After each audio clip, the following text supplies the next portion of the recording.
News Nation contributor Kurt Bardella, also host of Kurt's Country on the News Nation YouTube channel, and Ashley Davis, former White House official to President G.W. Bush. Good morning to both of you. Good to see your faces once again. Ashley, let me start with you this morning. Vice President Harris' campaign just announced it's going to spend a record-breaking, almost $25 million in down ballot races, sending $10 million each to the House and Senate Democratic campaign arms. How nervous should that kind of cash make Republicans? Well, first of all, good morning. And Kurt, good morning. Nice to see you. I think that, I was watching this yesterday. I was watching the articles about this very closely, and I went and looked at what's happened in the past election. So first of all, I do not want to take away from the fact that she has raised a lot of money, and her going down ballot is something that she should be doing.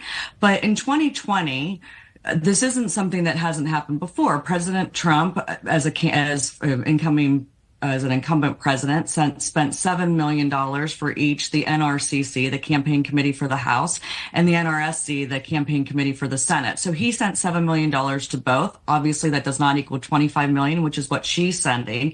But I do think that this is something that has happened in the past and will continue. She has the luxury of a lot of money right now, which is what she should be doing.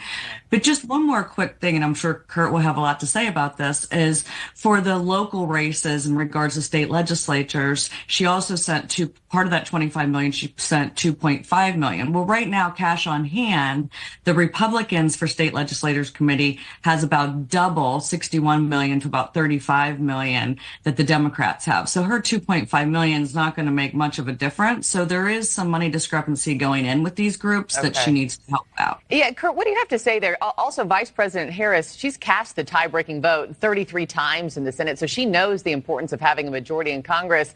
Is this kind of money going to be enough to help Democrats win those down-ballot races? I think it's definitely a needle mover when you look at the fact that, especially in the Senate, we're really talking about a handful of states where resources are going to be deployed at the national level. When you look at how competitive some of these are in the Democrats' admittedly uphill effort to try to retain control of the Senate. It's not a particularly friendly map.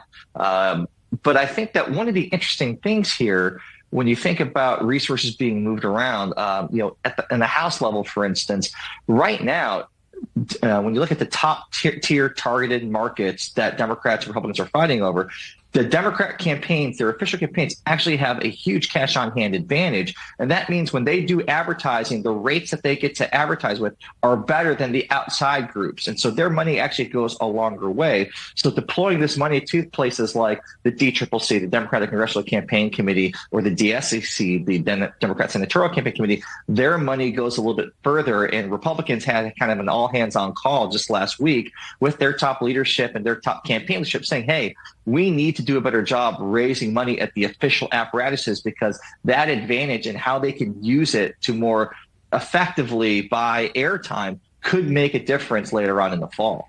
Ashley, let's talk Republican campaigning now. President Trump, we know, is campaigning in New York, North Carolina, Pennsylvania, Wisconsin this week. He's going to be touting his Agenda 47, essentially all of his campaign promises.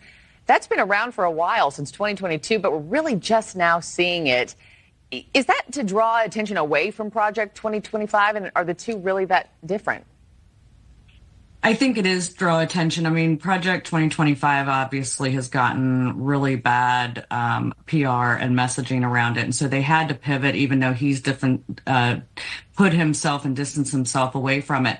But what some of the Project 2027 conversations that he's having, and one of the biggest things in Washington, D.C., which Kurt will agree with, is the federal government concerns of federal workers is something that he's definitely going to concentrate on. There's a saying in Washington that if you do something wrong or if you do a bad job, you get promoted. So there is a problem with an institution that is 140 years old in regards to how they deal with the federal government employees, that there does need to be changes. And I 100% agree with him that there's a lot of fat. However, the messaging that he uses around it could probably be tweaked a little bit. Kurt, I'll let you put the bow on this conversation. Your response. As unsurprisingly, with Ashley, I agree on that. I think that'll be a focus of Trump. We often hear the refrain "deep state" from Trump and Republicans. That's kind of what they're talking about. I mean, I personally blame our brother Mick Mulvaney for all the problems in the federal bureaucracy, as he was chief of staff, former OMB director. And if he were here right now, he would accept that responsibility. We'll tell him you that. Said so, Kurt. Yeah, we'll pass this along. Yeah. Kurt Bardella, Ashley Davis, thank you so much to both of you. I appreciate your time this morning. It's so great to have you back. Thank you. And Kurt, I'll see you again in the next hour.